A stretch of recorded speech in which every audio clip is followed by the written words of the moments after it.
Y a nosotros nos gusta tratar la previa de algunos temas en el momento del meollo y después qué ha pasado, ¿no? Es el caso de las noticias internacionales de la mano de Federico Larsen. Fede, ¿cómo estás? Buen día. ¿Qué tal, Flor? Buen día, ¿cómo andan? Bueno, digo porque el otro día estuvimos hablando de la previa al domingo, las elecciones de Venezuela, unas elecciones que han dejado muchas repercusiones.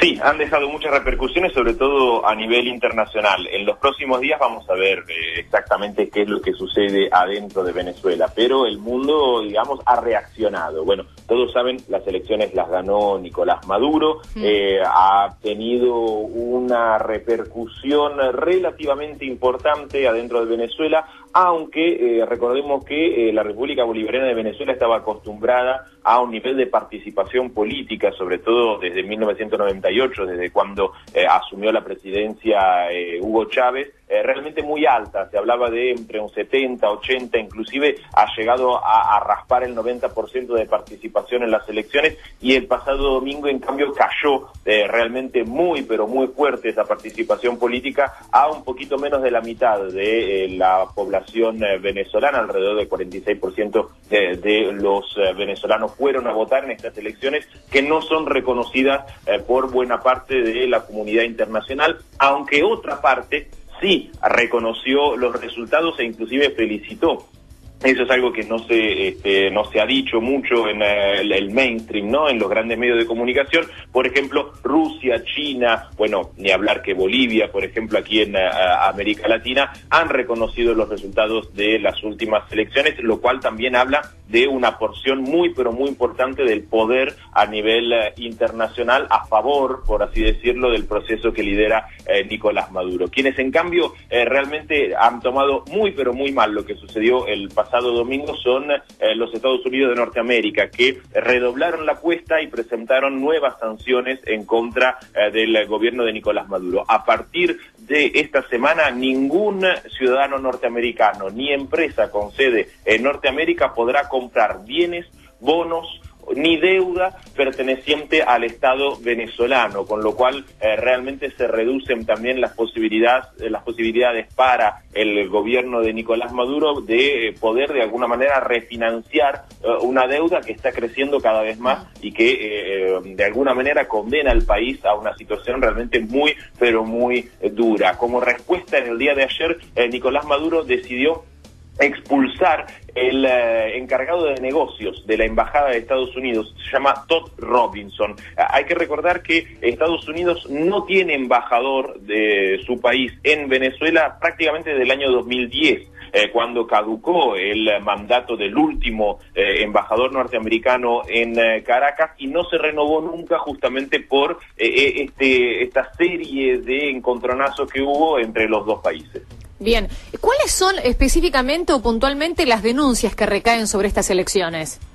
En principio, el hecho de que las elecciones han sido proclamadas por un organismo que a nivel internacional no es reconocido, que es la Asamblea Constituyente de la República Bolivariana de Venezuela, que en la práctica tomó el lugar de la Asamblea Nacional, lo que para nosotros es el Congreso, en Venezuela. Esto lo hemos charlado el año pasado, sí, pero muy brevemente. ¿Qué es lo que sucedió? En 2015 el oficialismo perdió el control de la Asamblea Nacional, pero en unas elecciones que han sido calificadas de fraudulentas, porque había 3 asambleístas que se comprobó habían logrado ganar las elecciones en sus distritos a partir de una serie de pagos de prebendas a la población para obtener a cambio votos. Entonces, esos 3 asambleístas que le daban la mayoría absoluta a la Asamblea Nacional prácticamente fueron declarados ilegales por el Poder Judicial venezolano. Esto no fue reconocido por la oposición venezolana, que denunciaba el hecho de que el gobierno estaba tratando de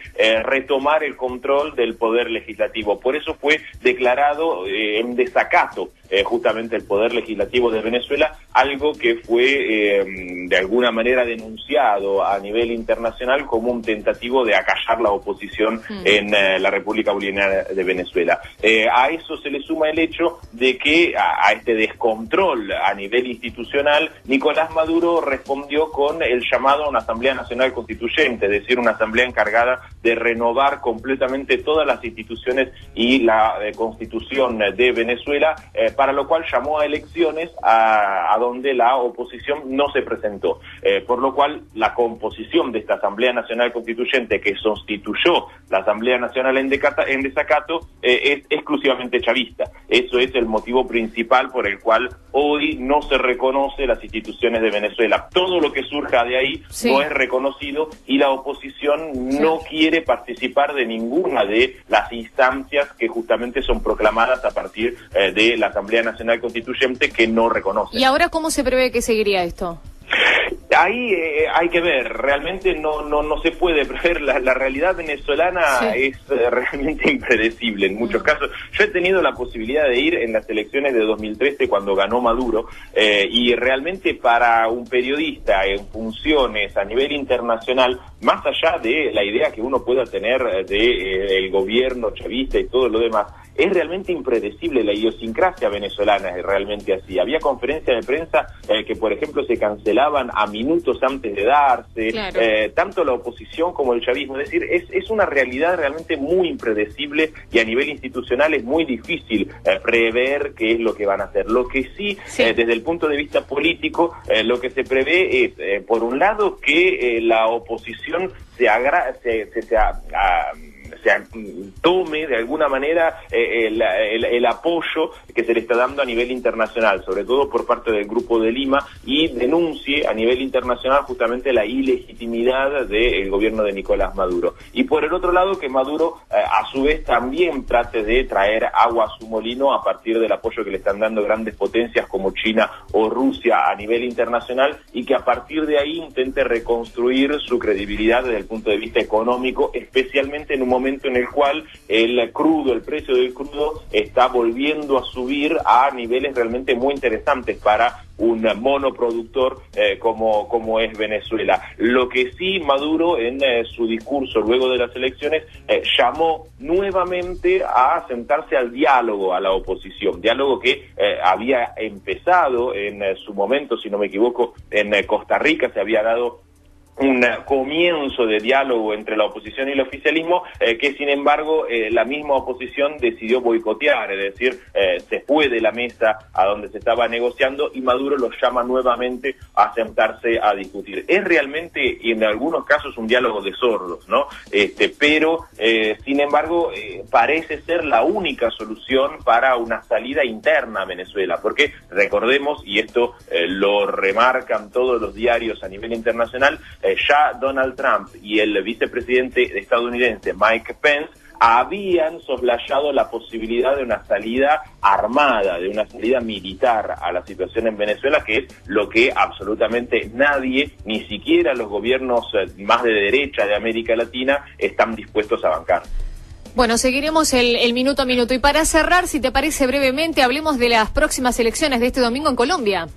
Sí, es una elección que tiene mucho que ver con lo que hablábamos recién, con lo que sucede en Venezuela, porque obviamente es una región que tiene mucho que ver. Colombia es probablemente el país que recibe la mayor cantidad de venezolanos que justamente se van de Venezuela para ir a vivir en ese país, y al mismo tiempo la realidad venezolana es el centro también del debate político de cara a las elecciones presidenciales del próximo domingo. Se presentan dos opciones como mayoritarias. Uno es la que encarna Gustavo Petro, el exalcalde de Bogotá, que es considerado de alguna manera el candidato de la izquierda de Colombia, y que realmente ha sido una enorme sorpresa y que va segundo en todas las encuestas, que muy probablemente llegará al balotaje contra Iván Duque. que es el candidato en cambio de la extrema derecha. Tenemos una situación muy, pero muy polarizada de cara a las elecciones del próximo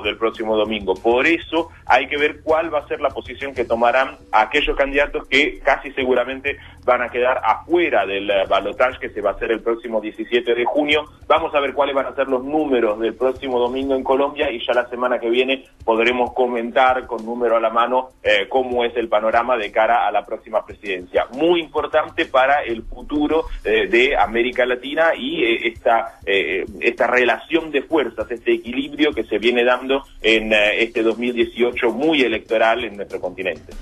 Bárbaro, Fede, un placer como siempre escucharte. Nos reencontramos la semana que viene.